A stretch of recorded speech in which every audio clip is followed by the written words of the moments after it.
it's another side that like wants to take more, wants to go that one more round, because like going that one more round when you don't think you can, that's what makes all the difference in your life. You know what I mean?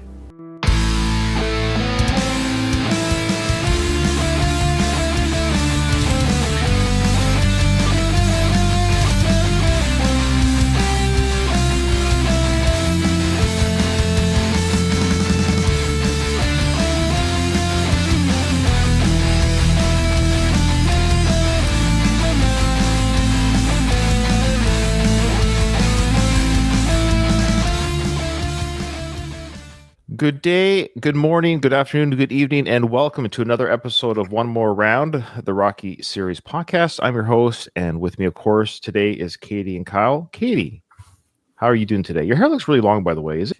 It is really long, but I just cut 2 inches off it. Don't just say just 2 inches. That's a lot of length you cut off your hair. It's quite noticeable how much you cut off when you said that. When I saw you on cam today, I was like, oh, my goodness, it looks extra long. So, Wow, good for you. Kyle, your hair, 2 inches?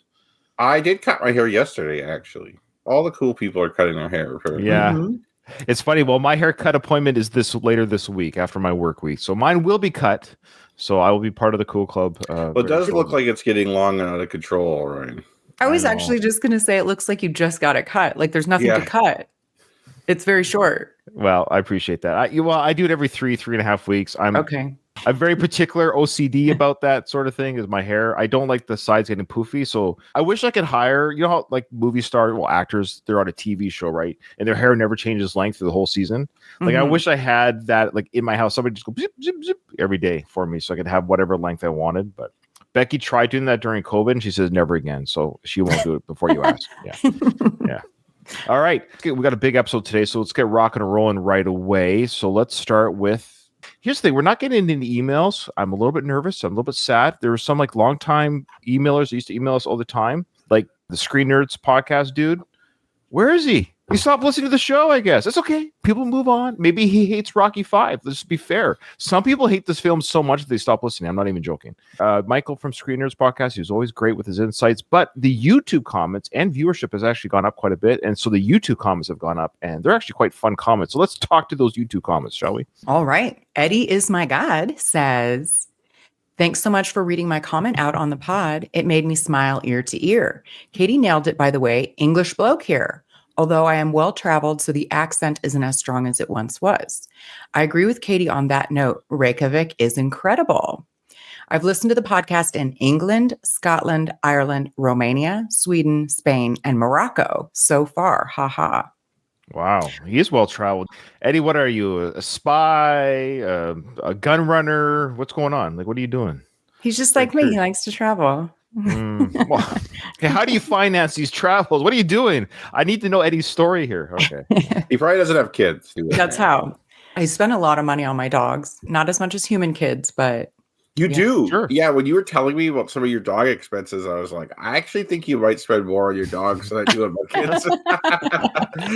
Yeah, that's funny. Eddie is my God says, oh, and one last thing. Eddie from Iron Maiden is indeed the reason for the name. Nailed it in 2. My real name is Paul, but Katie can call me anything she wants. Ha ha. Oh, also bonus slide content. He was at the F1 race in Vegas this weekend. He was briefly interviewed on the grid and then waved the checkered flag at the end of the race. It popped me to see my favorite actor show up at my favorite sport. This is very telling. He likes F1, so he's definitely white. Let's say that. He's well traveled. That's a rich man sport. My friend's husband went to Vegas for it too. Yeah. Yeah. Well, I've got the clip here of Sly being interviewed on the tarmac really quickly, so I thought we'd watch that. But I couldn't find the checkered flag video. Martin Brundle. Hey, Martin. How are you? I couldn't be better. I was going to race tonight, but I got a bad ankle. Okay, sorry to hear that. You know, I interviewed you on the grid. No. 1999, 25 years ago. In Hungary. Was I tongue-tied or am I okay? No, you're just fine. We're both above ground still, so I think we have to treat that as a bonus. You're doing a fantastic job. It's really kind of you. And you look at are you supporting anybody in particular today? Oh my God! You know, I'm conflicted. Love champions, but in love with underdogs. That's my thing. All right, good stuff. Thank you. I love champions, but I like underdogs. That is his thing. Did anybody else feel like a little uncomfortable at how close they were to get? Like their faces were so close together. I think it's loud. Yeah, I think that was my first thought too. That it's like that was a lot of background noise. Mm-hmm. Yeah, so he's probably yelling in his ear a little bit. But yeah, they were talking close. This is from 1984. What? This person says, can someone explain what's happening with Sly's eyebrows? That's the plastic surgery. That's what it is. Is that what that is? Yeah. If you look at him from 40 years ago and now, like you really notice it, I think around the time of late 90s, early 2000s is probably when he first, it's a noticeable. So is it because the actual lift is legitimately I thought they would figure that out though. This is happening. There must be a way to mitigate the lifting of the eyebrow too. I guess I don't know. No, he's going for that look. Oh, like that's a procedure that people request. Like that. Okay.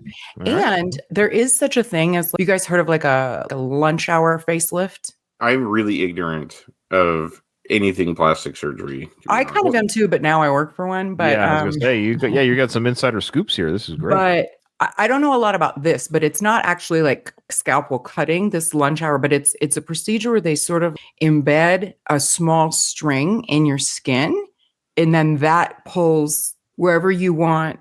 And that's what it kind of looks like, Sly's eyebrow, but he probably has legitimate work. He probably has people following around, tipping, knucking, plucking, team of people. Okay. But that's what it is. He's been lifted. Sure. Fair enough. Ugh. Okay. I think we answered the question. That was our job. We did it for them. I could be wrong, but until proven otherwise, I think your explanation is pretty on par there. Yeah. Robin Arrow 1337 says, I'm a bit late with this comment, but I was there for a few minutes on the live stream, so I think I can be forgiven. Oh, thanks for joining. I don't know how much information I want to give about myself. I find some parts of mystery amusing, but I will say one thing. As a French person, I do pronounce the X in redux. So I was pronouncing it wrong. It is redux. Robin, thank you. So that's great. Because we were saying maybe the French say redux. But Robin, I'm going to say she still hasn't said otherwise. So she has said we are saying it correctly. As a French person, the French people say redux, at least when it comes to that word. So there you go. Redux it is. Of course, referring to Eccentric Views or Gino, our favorite Italian Australian. His Rocky IV Redux is en route to my house. Speaking of Eccentric Views, that's who the next comment is from. He says, although I'm in a happy relationship with the mother of my 6-year-old son, I do have a harmless schoolboy crush on Katie. I'd love to send her a copy of Rocky IV Redux, another insightful Rocky V episode. Thanks, Ryan. Thanks, Gino. And there you go. He knows not to bother with Kyle because Kyle has no way of watching it. Yeah, I would love one. That'd be awesome. Hey, what are you doing? This is not just for Kyle's information, but for everyone listening. If you need to know where to go, just go to Eccentric Views on YouTube and go to his YouTube channel. In the Rocky IV Redux trailer or explanation videos that we've shared on this channel, he gives the link to a cloud. So it's free to download. Katie and I just happen to be getting hard copies of the same thing that, we can own that version forever in case the cloud goes down. But yes, it's free to download right now. People can watch it right now. It's free to download. I'm just waiting for my hard copy. I'm going to watch it on the TV. But thank you so much, Gino. Appreciate that. We got one more from our favorite wrestler, I think. From Hector. All the parent talk. I loved it. It made me reflect on my own kid. I only have one. She's 19 and at university. I went through all the highs and lows, and hearing Kyle and Ryan talking about kids was really nice. As a kid myself, I thought home team was stupid.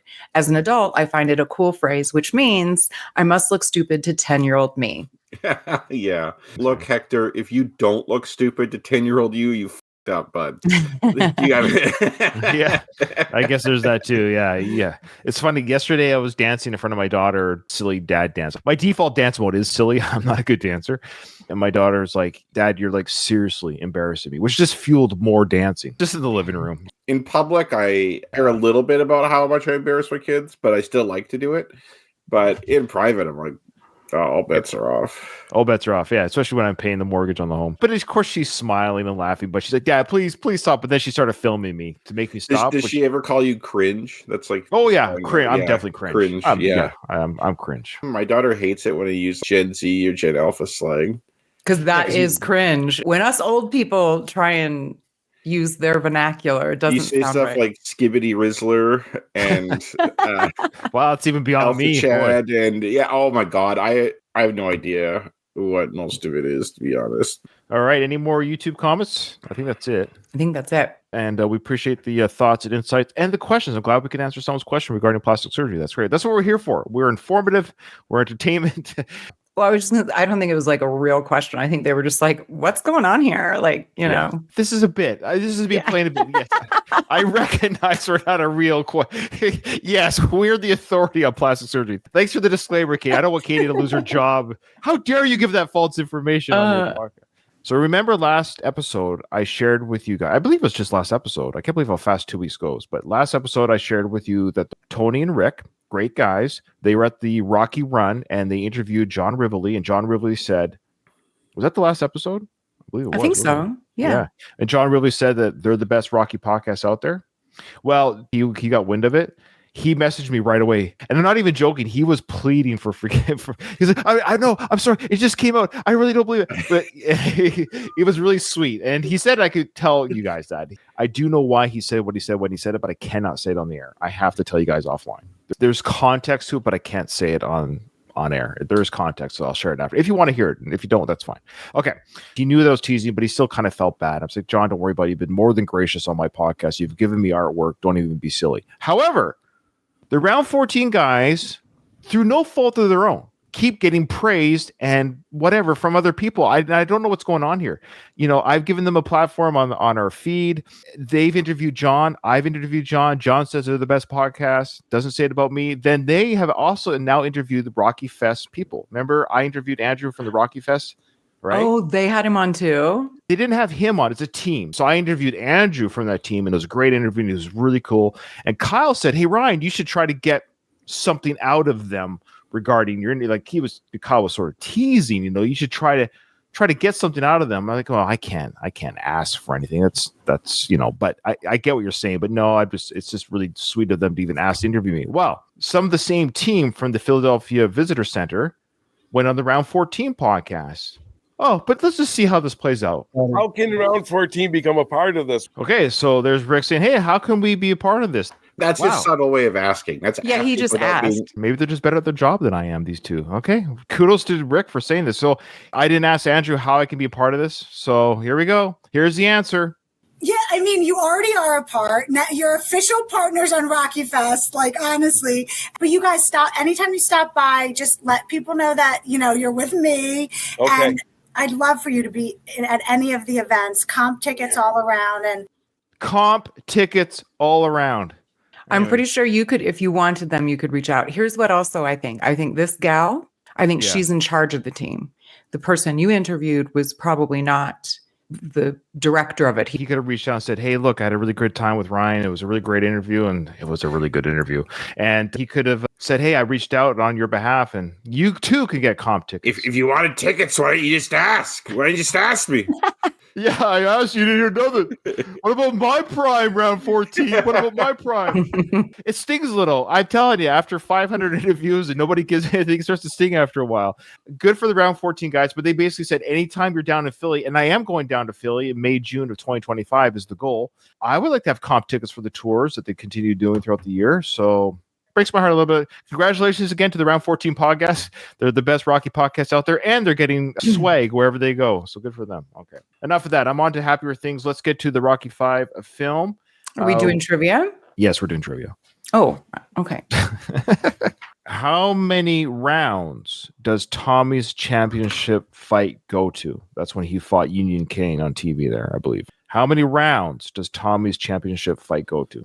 True or false? Robert smokes. Question 3. Who was the first person? Oh boy. Tommy ever knocked out? Oh, sorry. I know. Okay. Okay.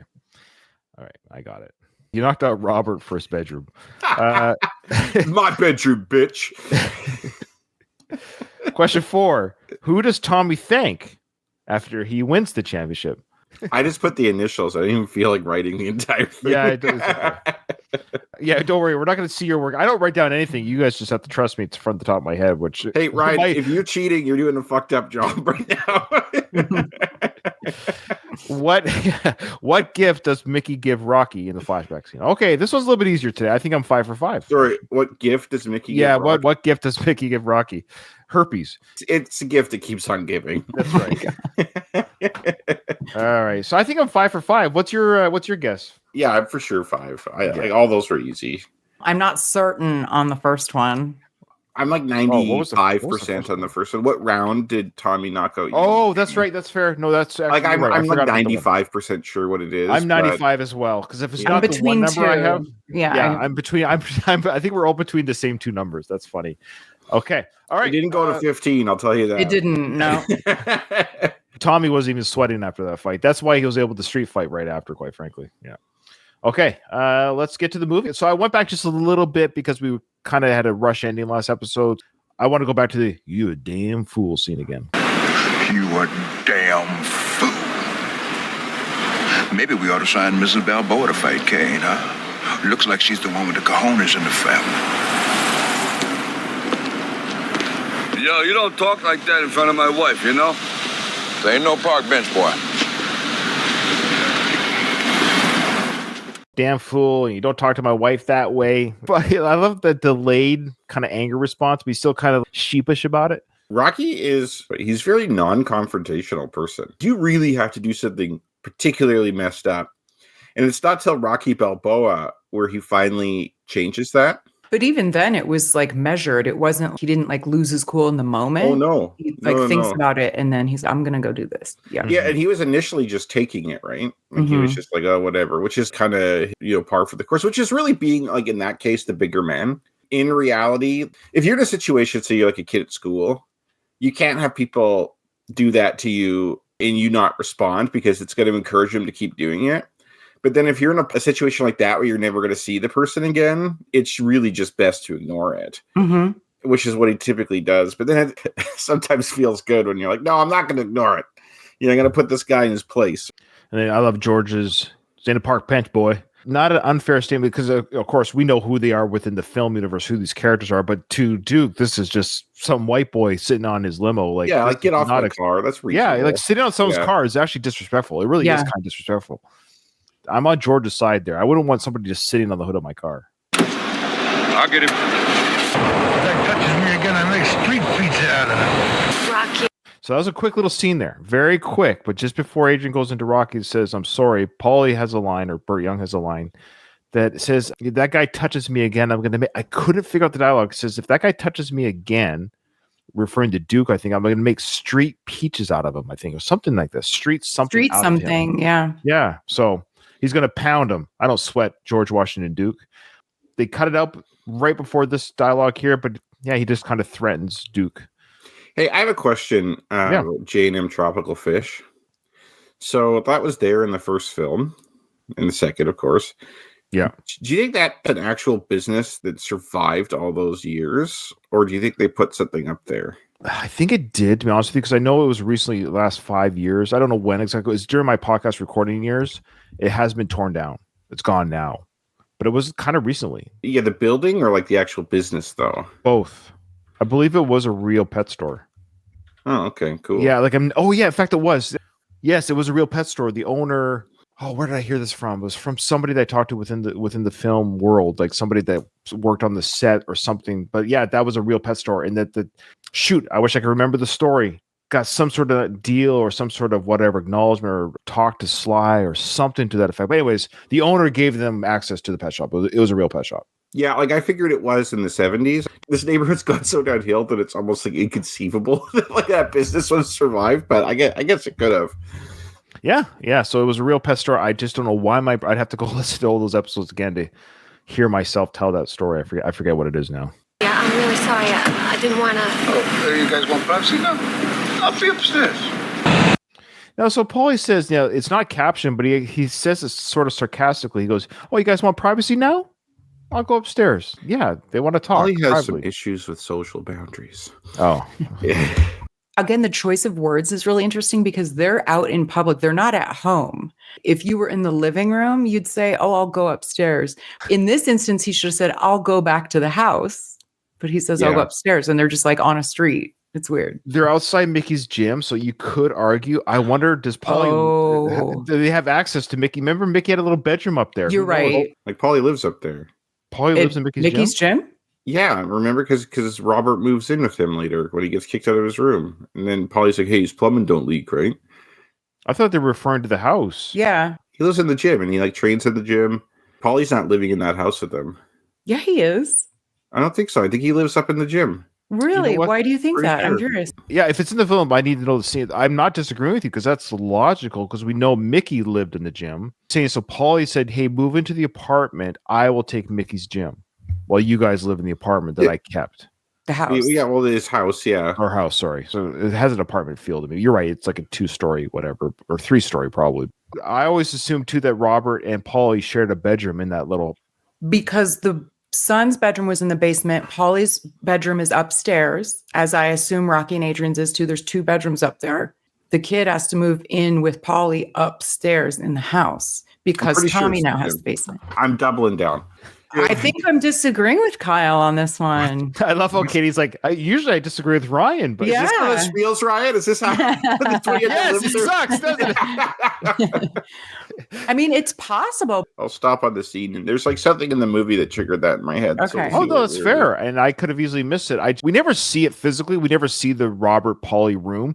But if you were to ask me 7 minutes ago, if you were to ask me where does he sleep at night when Tommy moves in, I would have said he shares the bedroom with Paulie in the apartment, or sorry, the condo that the family shares. That's exactly what it was. I'm actually doubling down on that, Ryan, because when we see in the Creed movie, is it the first Creed movie? It's a different house in the Creed movie. Yeah, it's a different place though.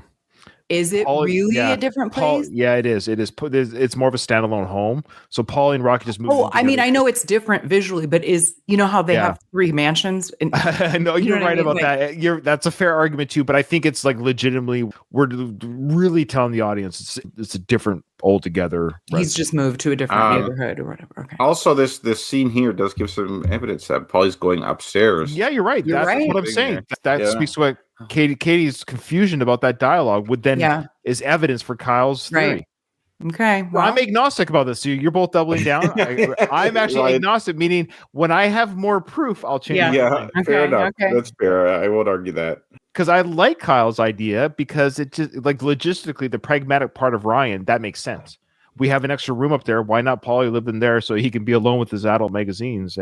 But then Robert wouldn't need to share that because there's 2 bedrooms upstairs. I don't think they share the bedroom. I think they just share the space.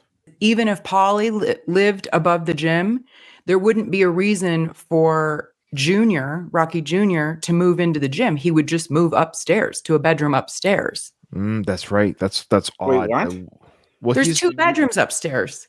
So if he no longer has the basement and Paulie's... That's not a bad argument. You're right. Logistically, it doesn't make sense that Robert got the man cave in the basement man cave, because the 2 bedrooms upstairs are the adults. Yeah. Yeah, that's a good theory. Shit. Yeah. Okay, well, let's keep watching. We'll see how it goes. Okay. But right now, for that one little line there where Paulie points to the gym and says, "I'm going to go upstairs." That's an odd thing to say upstairs. Yes, it is upstairs in the gym. There is an upstairs to the gym, but it sounds like a living, like it's, I'm going back inside the building. I'm going back to the gym. The fact that he says upstairs is odd. Yeah. Do you think any other Rocky podcast has had this discussion? Well, the Round 14 guys, because they're a better Rocky podcast. They've done that for sure. I know it's hard. You can't fight anymore. Again, a quick little moment. They cut that part out. I love that empathy that Adrian shows Rocky. I know it's hard. I know you can't fight anymore. I just like that little line. They cut it out. I agree. Rocky, I'm sorry. But you know, it just takes one bad hit and you could be an invalid. Well, I feel like an invalid already. Why'd you gotta come back here? You're too smart for this place here. I got nothing to do. Gloria, I called Gloria. She said, you know, she could use some part-time help. I like Rocky's thinking here. Adrian, you are very bright, as he sees it, a very bright woman. Why are you going back to emptying the cat litter? You're smarter than this. Well, she has no other choice. Like she probably has no training or education otherwise. There's that, but Walmart even a supermarket. I think she wants to keep an eye on him. I think she wants to supervise him. Well, she does mention that she wants to be close to him. She does say that. Yeah, you're right. Yeah, you're right about the logistic parts about her being next to her husband. That's fair. What I love about this scene is you can see Tommy kind of like awkwardly biding his time in the background, keeping a distance for them to have their conversation, but he's like waiting for this thing to end so he can go talk to Rocky. I'm not listening, but I'm just waiting for your argument to be over. Yeah. Uncomfortable. I really feel the tension.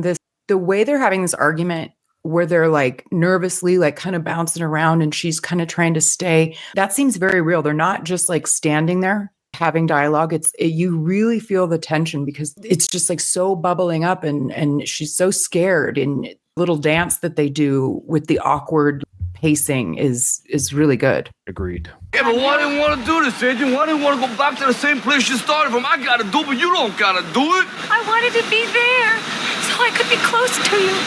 That's fair. She wanted to be close to Rocky, so that's a big argument for that. I was just, again, thinking pragmatically about money. I'm like, these guys need money. Get a better job. Again, work at a major food store or something. You could probably get better, steadier work. But yeah, she's going to shovel shite from the kitty litter. All right, yeah.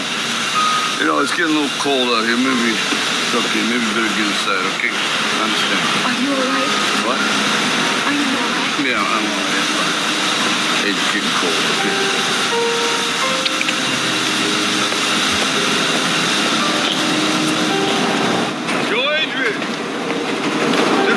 This place? I don't know. What are your thoughts on that answer? I love it. If you look at the timeline, any timeline in Rocky is suspect, but notwithstanding that, they lived 30-something years in this neighborhood, and then they had 8 years or whatever, 5 years, something like that, depending on how you look at the timeline, and then you're back. You have spent most of your life here. It would almost be like your time like living in this mansion or something was like a dream. And like you woke up from that dream and now you're back in reality. It's tough. I mean, they have each other. They have their health more or less. This is where I think people have a hard time. I know I did as a younger viewer. I mean, as I get older and understand life's not about money, blah, blah, blah.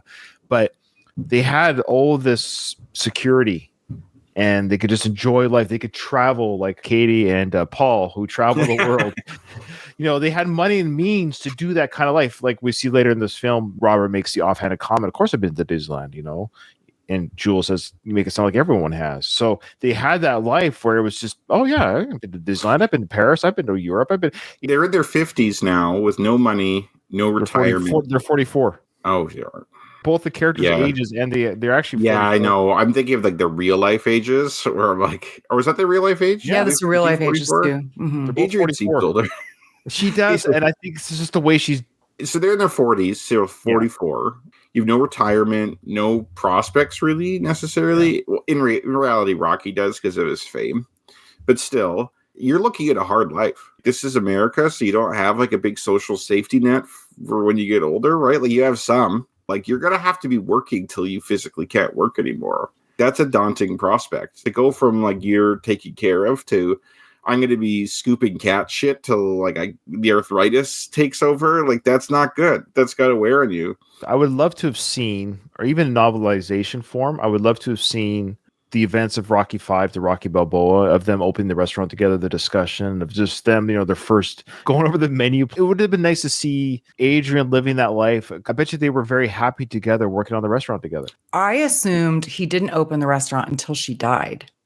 No, I thought they did it together. I know for a fact. So on the sign, it says since 1995. That's right. And then on Adrian's grave, she died in 2002. So she would have operated that restaurant for 7 years. Yeah, that's what it was. You're right, Kyle. Yeah. That's what we established. It's been a while, of course, but we did establish that timeline that the restaurant was open during her life. She probably did a great job on that restaurant. She really put her heart and soul in it. And then it's like Rocky being there is the draw.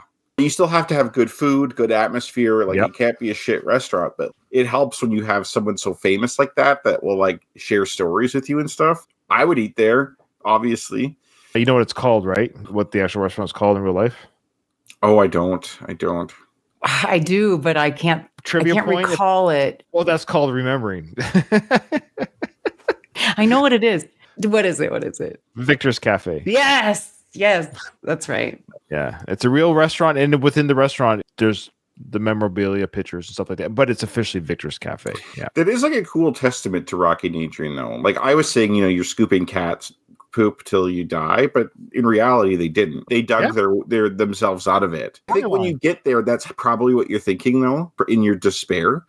Right. Like, at least maybe me, that's how maybe I'm projecting, but like I think you'd have an initial period of despair where I'm like, I am screwed. But that's what I was saying at the beginning. I would be depressed that you had all this means and security. Now you're stressed out and struggling again, and pulling milk money out of kids' ears. He is depressed, and this is calling back to the first one, because all I want to do is prove that I'm not just another bum from the neighborhood. Yep. And he's saying to her, I'm just another bum from the neighborhood, aren't I? I could understand that, his train of thought there. If you were to look at it more objectively as like an outside third party, you could take his money away, but you can't take away his accomplishments and his legacy. But it's what he's feeling. That's what I'm saying. Like, as an outside third party, I could say that. Mm-hmm. Now, if I'm in his situation, would I feel that? Probably not. Like, I'd probably have like emotions come in that would like make me feel that way too. Oh, and I also want to say when she says, I don't know, the work print copy, their version of that was she didn't answer. She just turned around and walked away. I kind of like that better than I don't know. They're both fine, mind you. I didn't show it, but just imagine it, because it really is just that. She just doesn't say, I don't know. And he walks away. I don't hate it. I don't love it. It's just an interesting, for her, the character to yell, I don't know. Interesting delivery is what I meant to say. But I might have delivered like, I don't know. That might have been a different. It's odd how she delivers. I think the wording is correct. I don't know if we have. But the way she goes, I don't know. I think she did say it like your inflection. Like, really? I don't know. I did take it as like she's hearing what he's recognizing, what he's feeling by saying that. It's almost not comical, but almost lighthearted, almost instead of. But maybe she's trying to be cheerful. Maybe she's trying to be. I don't know. I could see that. I think there's something to that. However, I think the look on her face and stuff says otherwise. She's more flummoxed. Yeah, she's like, I don't know. Like, she's just overwhelmed. Like, did we ever leave this place? I don't know if we did or not. Right? Like it feels like you woke up from a dream. Mm-hmm. That's a really good way of putting it. Yeah. Did you notice that mixed gym still needs sparring partners? Yes, I was going to comment that, Ryan. I love that attention to detail, because like that's not an actual boxing gym. We've talked about before. You actually had someone look at the past film and look at those details and put it in there, which is good. Sometimes they don't do that. This time they did, so give them credit. I know I comment on this all the time, but it's just like, it's sad to see the decay of that neighborhood. Like, you see them no sparring partners, but it's also completely covered in graffiti. Like, it's also like you're coming back to a worse version of your neighborhood. It's not even you're back to square one. You're like back to this, my neighborhood's gone to crap.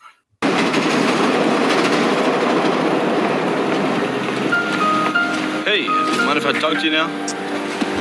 My head's a little busy right now. No shit. Come on, Tommy, read the room. He's just a kid. He's just a kid. Yeah, he's just a kid. Yeah. He's 19. Yeah, but come on. He just saw them like having a very serious conversation. He's like, hey, now would be a great time to come talk to this guy. Yeah, he has some growing up to do. And Rocky's perfect response, it's a little busy right now, which is a very Rocky-esque, not being rude, but being very clear. A ruder person would have said, can't you just see I'm busy? Like, bug off. He just goes, my head's a little busy right now.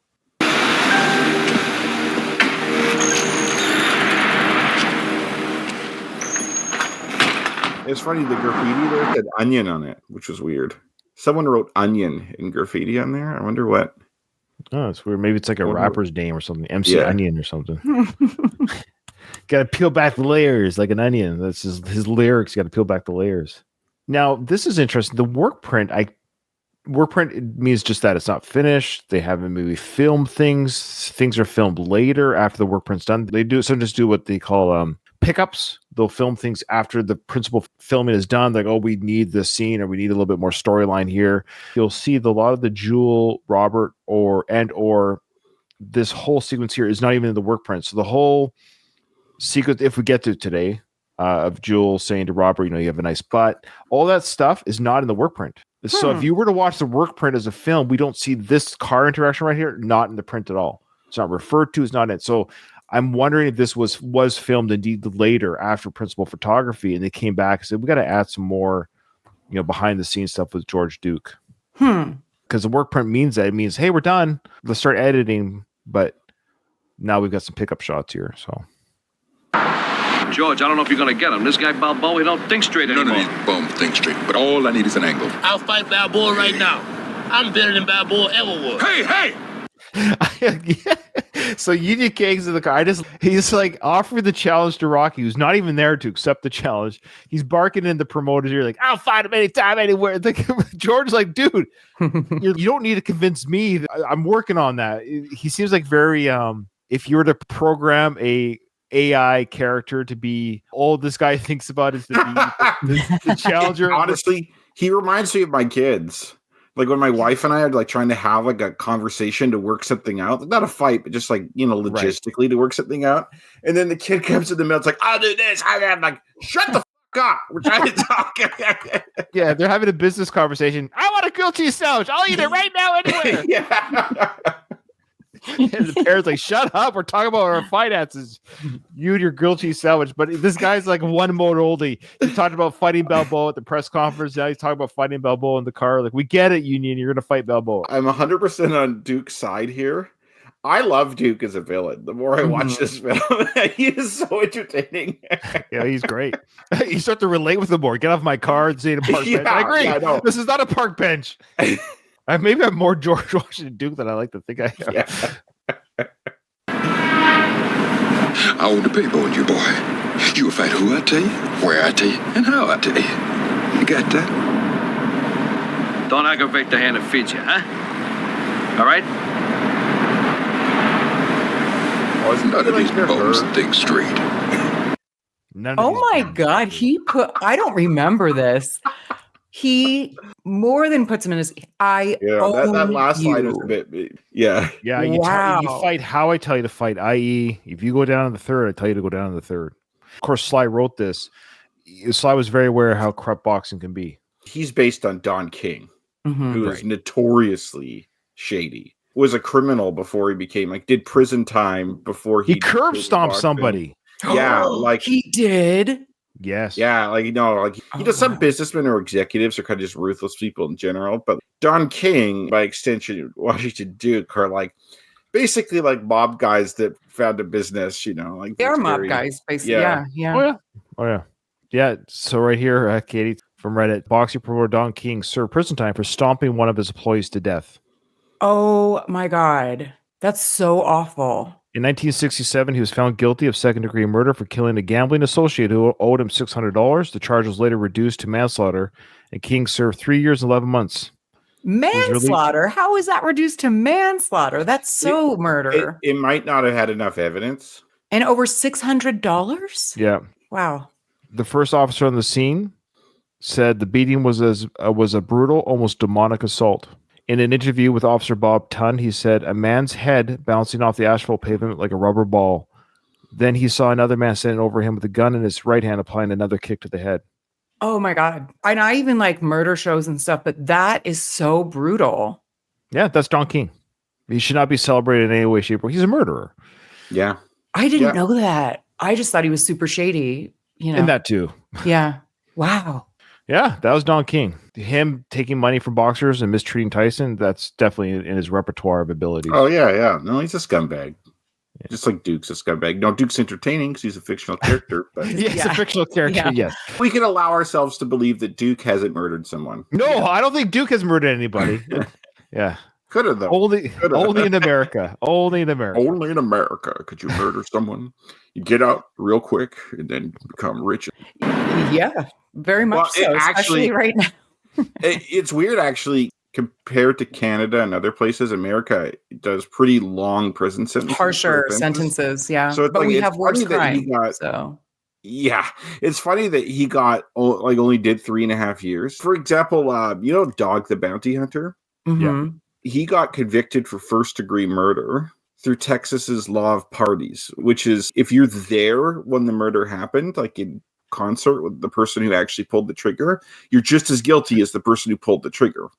So he didn't actually himself kill someone, but there was like some sort of robbery where someone was killed, and he got convicted of first-degree murder, but he ended up only doing like 18 months somehow. Well, that's what felony murder is if someone is killed in the act of a felony. So if you rob someone, so that's similar. I think there was a time, though, I don't know when that was. There was a time in America where it wasn't as harsh. Yeah, I think this was the 70s. Yeah, I think like this, because I think like someone like Don King, if he was convicted now, would have done way more than 3.5 years.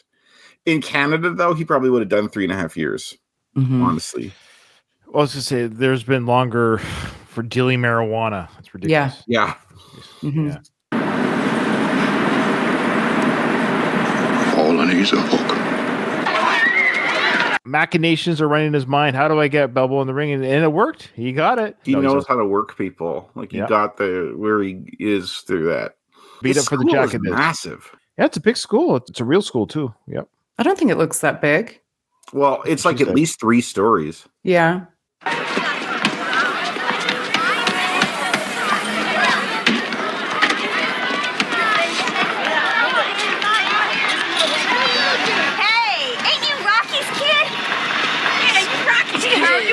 Kid, right? Yeah, how you doing? Yeah, I seen your picture in the paper. And you know what? Your old man's a punk. What? That's not true. You do something about it. Get off me. And what are you wearing my coat? I'm not kidding. You want to beat me? Give me my coat. I'm not kidding around anymore. No way. So there was some talk. Obviously, the kids were going to bait Robert into this confrontation. So Jewel was part of that bait, but say, "Hey, ain't you Rocky's kid? How you doing?" But she realized it was going to go to a beating because when she realized that the assault was happening, she's like, "What are you doing?" I thought we were just going to tease him, but like, no, we're going to mug him essentially. I'm confused Jewel's role in this. They seem to be talking like in concert. And it's like, okay, he's out now. Let's go for him. Yeah, she seems to be playing her part. What did she think was going to happen? Oh, they probably said, "Hey, when Robert comes, we're going to harass. We're going to tease him. We're going to tease him." So I want you to start talking around a bit. You know, maybe not even that kind of violence, just tease him. And then, but once she realized the assault was happening, she wanted it to stop. And that's when, what's his name on the? Is it Chippy? No, Chicky is the guy with the haircut. Sorry. No. The haircut is referred to as Chicky's friend in the credits. That's right. You're right. It's Chicky's friend. Chicky's the redheaded one. Yeah. He's the actor that's played by, what's his name? I wanted to interview him, but we already talked about it. I reached out to him. He said he was going to interview on my show. He totally ghosted me. You're not a friend of the podcast, Chicky. You're not welcome here anymore. Chicky probably got interviewed by round 14. That's probably what's happening. Yeah, to be fair. That's right. IMDb, you're right. I believe it's referred to as Chicky's friend. And he's got that terrible haircut. It's a good right hook you got, too, by the way. Punched in the stomach, then punched in the face. Yeah. That's not a good place to be. That's how you shoot someone. 2 in the body, 1 in the head. Is it? Yeah. I think it's also 2 in the peak, and then, oh, never mind. We're editing that. We are editing that for sure. Sorry. No, it's funny. It's funny, but we got young listeners. Young listeners. So Jewel is looking on a little bit. Okay, this is going too far. Don't get sick now. I find something weird about this. When they take his coat, they're both running while holding the coat. Like it's like a team effort because like it takes 2 of us to lift this coat, and then it does transfer near the end. But they run quite a ways while both holding the coat, which I thought's odd. Like who choreographed that? I'm kind of surprised they didn't have it be a fancier coat. It's just like a regular coat. It's fancy to them though. I think Chicky wasn't even wearing a coat. Maybe. I hear about this when you go to prison. There's like shoes are in short supply. Having good shoes is hard to get. Guys will often shake you down to take your shoes when you get in there. I thought it was issued, those canvas issued prisoner shoes. Like, but they wear out and stuff. But guys could have their own sneakers in prison too, like real shoes. Oh, I didn't know that. Okay. And so I think maybe like Chicky, whatever his name is, he didn't even have a coat. So it's Robert's coat is nice, but it's also a coat. A coat, yeah. And like, I don't have this coat. I'm going to take your coat from you because you're weak. They resent that he was at a silver spoon. They didn't know we went to Disneyland, but they could probably imagine like this guy living in the lap of luxury. And they still call him Rich Boy, even though he's not rich anymore. They maybe still believe he has some money, or like, even though he's in Philly, he still has more money than them. That, I think it's just a humiliation tactic. Yeah. Too is like, we're just taking this, whether the jacket's worth anything. Take my jacket, it's worth $60, $70. Whatever. Yeah. He needed the coat because he's wearing it. But yeah, I agree with you. I think it's also, he could take a coat from another kid. Right, but it's got to be. But he wants to take a coat from this kid because he's weak and he's new. It's an easy target, but I think also there's some resentment towards him. So it's like this is kind of putting him in his place. Yeah, Robert on the ground, he does look very pathetic. I was going to use a different P word, but I won't. I'll say he looks very pathetic on the ground.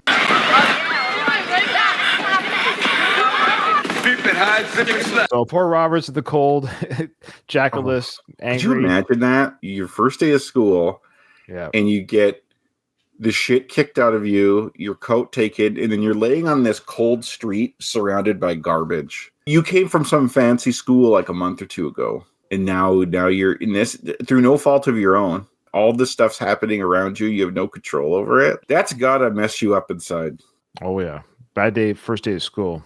Oh, I'm just noticing.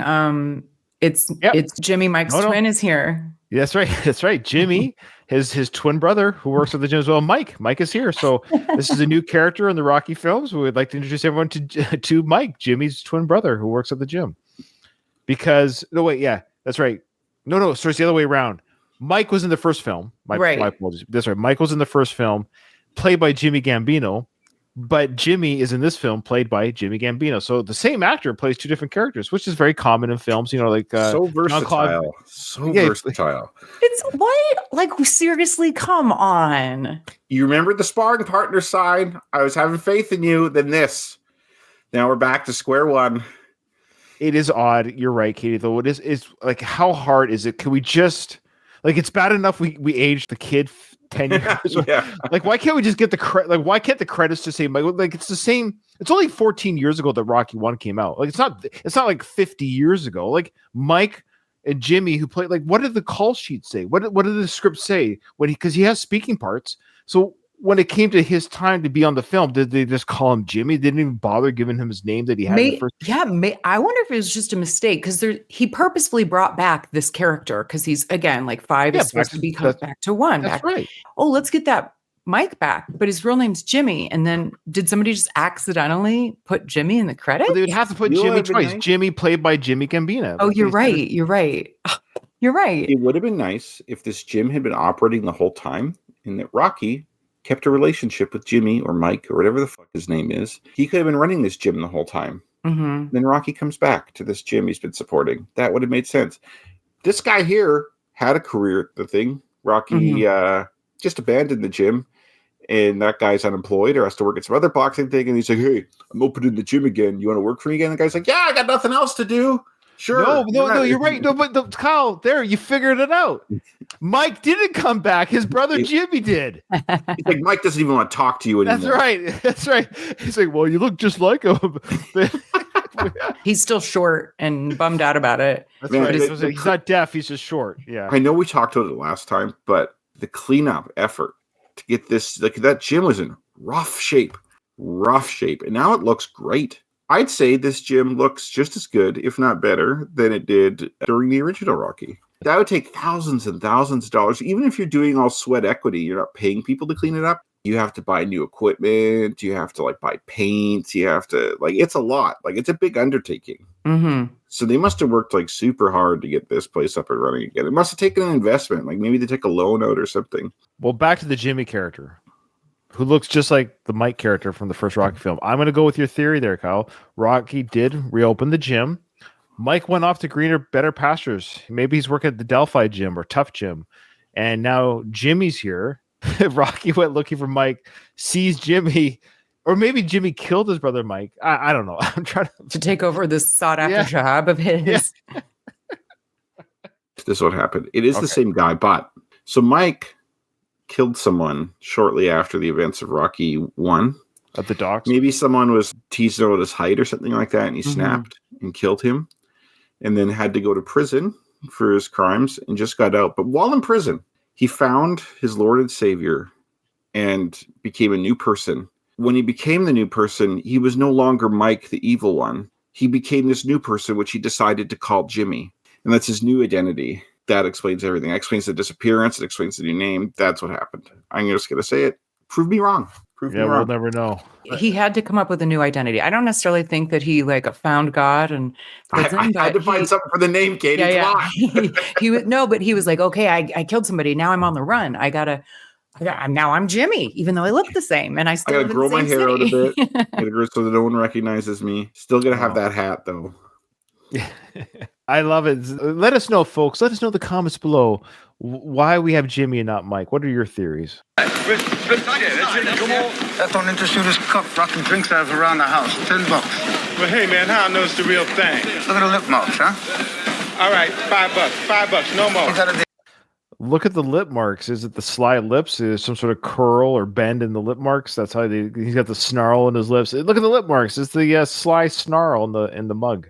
What is he wearing? Lipstick to put? What's a lip mark on a mug if it's like clean? There's not, but a woman would have lipstick marks, maybe, and you could argue it's just that greasy film that we can leave behind. Like even when I took out no, there's no he, and then the guy buys it. No, after you wash it, there's no more lipstick. It's not washed. Yeah, always in charge of the dishes. Washed. Yeah. I think he's just being silly with the lip marks, but he probably isn't lying that Rocky at some point used the mug. So fair enough. Paulie the entrepreneur. He's always looking to make a buck. He's selling Rocky like forks and spoons and. Okay, this is also something I don't understand. Paulie worked at the meat packing place and then presumably stopped. But then Rocky Balboa, I seem to think he's like, when you're in this place, like I've been here for like how many years? Makes it seem like he's been there the whole time, but he's clearly not working at the meat house right now, even when he first comes back. So that's a good question. I think if you want to really be like, not devil's advocate, but if I was a defense lawyer for your statement, like if I had to go against you in court, I would just say, where in part 5 or even any of the films did he ever say he quit the meat packing place? Well, we know he quit in Rocky 2.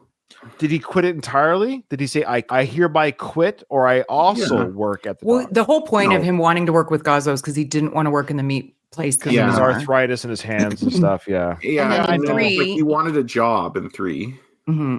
Yeah, I know he wasn't. Like, I know what you're saying. I'm just trying to think what I would present with the evidence on screen. He goes back to the meat factory approximately the same time that Rocky and Adrian opened the restaurant. Yeah, I was going to say something to that effect that, Kyle, I agree that he's not there now, but after the events of this 5th film, he kind of makes his way back. He has to. You can't keep selling mugs. There's only so many mugs you can sell. Yeah. We just have to assume. I think I agree with that. When they focus on the restaurant, Paulie's like, well, I got to, the gym doesn't have the same focus anymore. Okay. Excuse me. Tommy Gunn. Is there someplace I can change? In there. Give me the money. Time. Hey. Is there someplace I can't change? No, this is the gym. There's no changing here. No locker room. I know it's a silly thing. Where can I change? Not is there somewhere I can change? Of course, this is a gym. We change our clothes here. Oklahoma has one of the lowest human development indexes of all the states. Is that true? Yeah, and it's still high compared to like a lot of places. Like it's I thought you were being silly. Right? No, like Oklahoma has one of the lowest HDI. Colorado has like one of the highest HDI. I mean, I'm contributing to that. HDI is like income, life expectancy, education. Wow, stuff like it's smart. It's a combination of all the like just human development. Oklahoma is one of the lowest ones. I think education's part of it. I think he just didn't learn to speak correctly.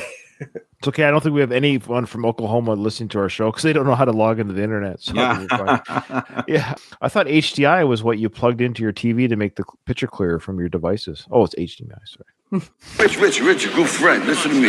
If you want to survive, you got to learn to slip the jab, Peeping high and hit and not get hit, Okay, take off. I love how Rocky has all this advice now about how to not get hit. If you want to last longer, try not to get your face hit. Good point.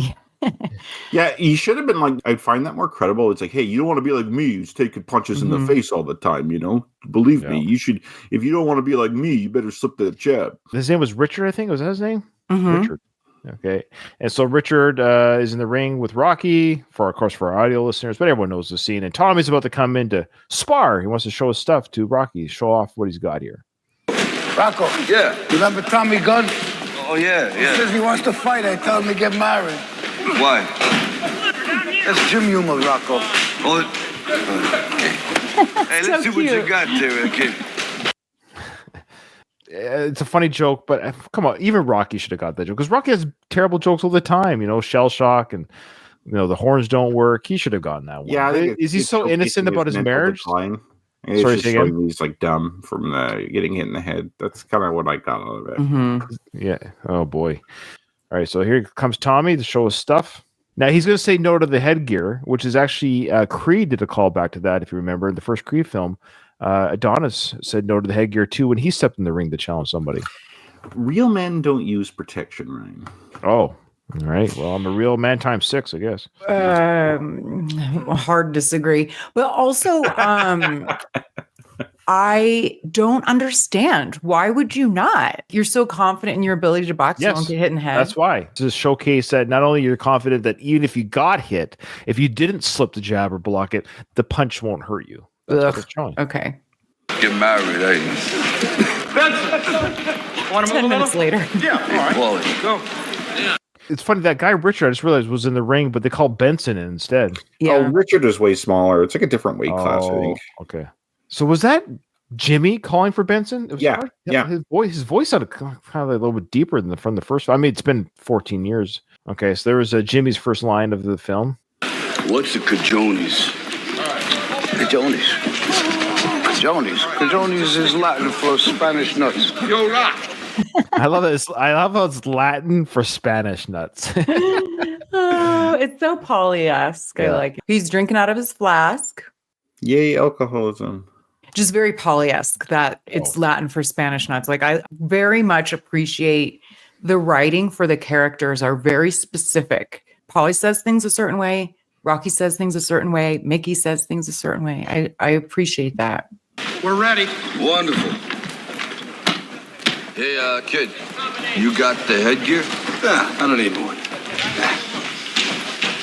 He's gonna get his cajones knocked down. Okay. This has been said before, but I gotta put it on the record. There's no way Rocky should be saying cajones because he never saw it written down. If you saw that written down, you would mispronounce it if you didn't know the J sounds like an H. But he only heard that. He heard Duke say cajones. So he would not know to say cajones. You're right, Kyle. Good tidbit. Yeah, you mentioned that in our first podcast, Going the Distance. You did mention that, and I forgot you did, and that's great for our new listeners. That it's got to be on the It's got to be on the record. It is on the record. Let the record state that Kyle has said it twice now, and again, no other podcast, not even the round 14 guys have ever caught that little tidbit there. I'd forgotten that. You're right. He's only audibly heard it. So how would he research the word? To the fact look in the dictionary, Rock. That's right. How do you spell cojones? Yeah. This whole universe is ridiculous. Jimmy, Mike, the agent of the kid, it's all over the place. Where does Paulie live? I don't know. I don't even know anymore. Yeah, Benson, go easy, you're right. Sure, okay, Rock. Time. I know it's silly, but I know this for audio listeners can't see it, but I love the way Sly acted there. It was very like, hey, Benson, go easy on him, all right? And the way he moves, very Italian, very mafia-esque. Just those mannerisms, actually, it's kind of cool acting. Instead of just saying, hey, Benson, go easy on him, but and not moving at all. His whole little mannerisms in that 2 seconds was just say, hey, he's new in the gym, go easy on him. You know what I mean? Just, let him fool around. I thought it was kind of cool acting. Very, agreed. Yeah. All right, just go easy now. Slip the jab now. Oh. Go easy, hey, kid, what's his name again? Tommy Gunn. Tommy Gunn. Tommy. Whoa. It ain't no law to dog. Oh. Well, now that's calling the kettle black. Exactly. Yeah. Now here's a new scene. I forget what it was, but here's a new scene that we didn't get in the original cut. Ow. Hey, kid, move your head a little bit. You're going to break his knuckles. All right, work it easy now. Go side to side. That's it. Whoa. Hey, so that was just the new scene there. It just said you're going to break your knuckles on his face or whatever. So that was just more evidence that Tommy's not fighting quite good. From Rocky 1, how Rocky's like, oh, that's for the Beatty Crateshaw fight. I broke both my hands in his face. That's a pretty good picture. Oh, yeah. That's right. Good callback. Yeah. Is that the name too? Yeah. This is kind of a side note, but like my son, who we think has autism, just speaks in quotes. He doesn't just speak in quotes, but he often just thinks of the quotes will be relevant to what he's saying, but the quotes will just pop up in his head. and apparently it's called echolalia. But I have that too, where like I always like can think of a quote from something that's like relevant to that situation. So, and you do. You're very good at it. Autistic. Like maybe I just got grazed. I don't know. Grazed. Yeah, you might be on this. You might. Well, we're on. I always say, I think everyone's Yeah. on some sort of spectrum somewhere on something. Obviously, no one's black and white about anything. But yeah, you might have some. Kyle, you might be slightly autistic. You never know. Well, you have that thinking in quotes. Say it again. What's the name of it? Echolalia. Yeah, that's great. Maybe have that. I do it for some things. Well, from the film Rocky, I do. Someone says, "Why do you work in the military?" I'll say it because I can't sing or dance. Yeah, yo. No. But I've used the can't sing or dance line a few times in my life just to articulate why I do something because I can't sing or dance. So I am so disappointed in life when I'll quote Rocky stuff. And then people don't get it. I'm like, oh man. I was just gonna say if they don't get the singer dance quote, if they don't go, I know that then I'm like, okay, well, you obviously don't, because anyone that knows Rocky would respond. Mm-hmm. Hey, man, take it easy, man. Hey, come on, you guys, lighten up. It's called sparring now. Going easy. Whoa. Hey. Okay, hey, kid. Hey, lighten up. You bet your time up. That's it. Smell that, Rocco? Yeah, I saw you guys' reactions there to the pummeling that Tommy's doing. What were you thinking? I was just empathizing with that Benson getting hit in the body like that. I was just thinking to myself, I'm like, man, imagine if I'm just training 1 minute and I'm gonna spar, and now I'm like gonna be injured probably. I'm gonna be all fucked up. Oh, I'd be pissed off. I was thinking it was like further evidence that Tommy is like clueless about social cues. Yeah. Everyone has been, the guy himself is like pushing him off like, hey man, cut this out and rock it. He's heard it now like 3 times and Tommy is just laser focused. I mean, I'm not saying you're wrong. Like he doesn't get social cues clearly, but I think Tommy's like laser focused on impressing Rocky and getting trained by Rocky, and it will just nothing will get in his way. Like he's just like a bull trying to get to that place. Yeah, like he doesn't care if he pisses off Adrian. He doesn't care if he beats the shit and pisses off Benson. Like he doesn't care in his mind. Like I'm just going to do whatever I want to impress Rocky. Yeah. When in reality, like I think he's missing those social cues because it really could have gone like where Rocky was pissed off at him for doing that and just ignores him, right? Mm-hmm. We'll get to the scene later, but yes, I agree with everything you're saying. ... Remember, he's always seen somebody when he fights. That's why he gets angry and stuff. So he's seen red right now. He just starts boxing. You'll see his face when this ends. He seems like he was in a trance and he breaks out of it. Mm. Like, oh, I'm sorry. I didn't realize I was doing what I was doing. Okay. Hey, that's it. What did I tell you? Hey, time. So he's not hearing the world. It's a hum around it. He's not hearing the commands of the team or the people outside. He's seen his father. He mentions that later at the dinner table. He's seeing his dad when he fights. So right now he's just seeing his abusive father. So he's not even thinking, but he gets to like basically like Hulk mode. He's the Incredible Hulk right now. He's not Bruce Banner. So he's in a rage mode. But of course we got to mention Paulie right away. The businessman Paulie always coming out. Hey, we got someone here who's hungry, young, big. We can train this guy. He's already thinking, to his credit, he's thinking, how do we get out of this mess? Well, we train this guy, Rocky. He's not wrong. We get there, but Paulie just sees it way ahead of Rocky. Hey, that's it. Time.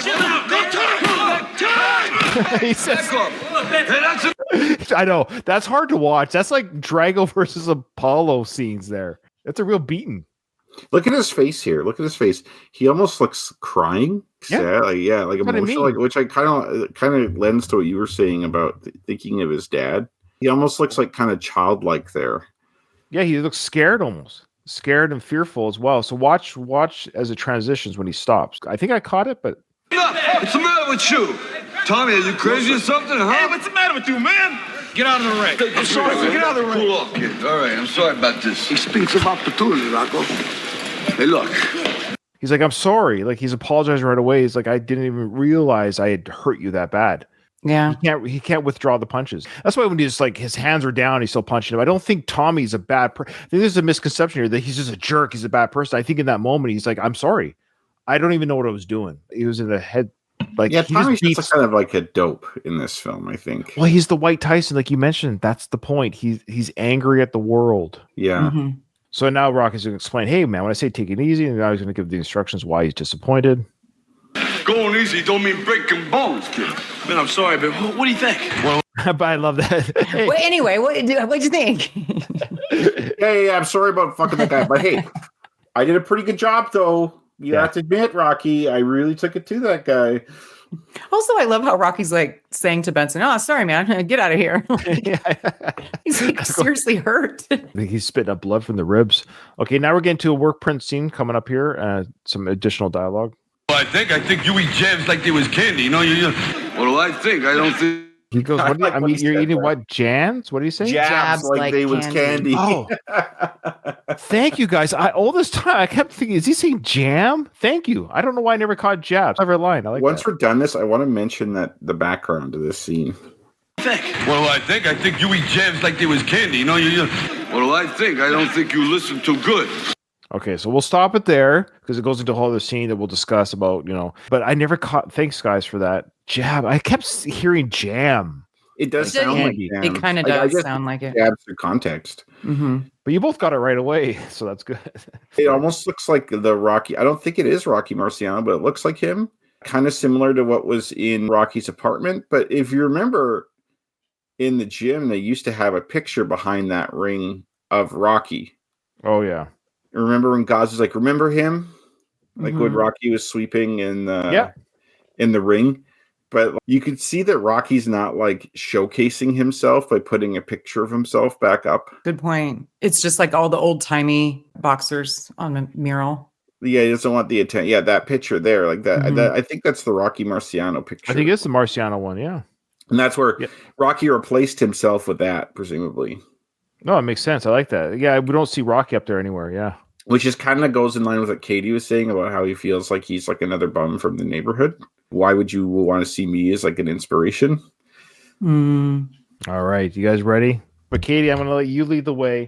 Okay. Well, actually, before you say it, why don't you say the two numbers that went back and forth? I'll let you know if that's what I was thinking too. So the question was, what round did Tommy win the championship? So how many rounds, what round did Tommy win the championship in? So when did he not? I ultimately put the first round.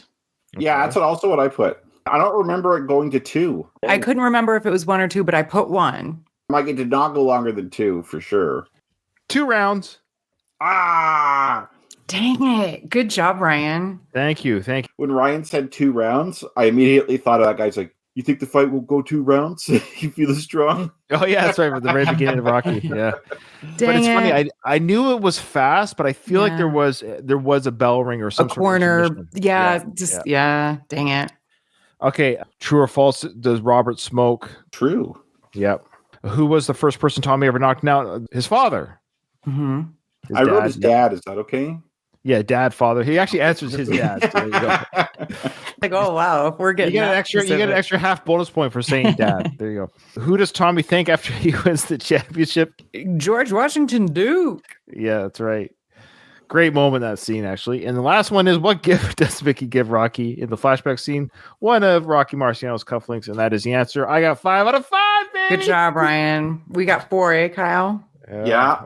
We're still tied overall, Katie. Ryan's climbing his way. Yeah. Ryan's 5 points behind, but that's not insurmountable.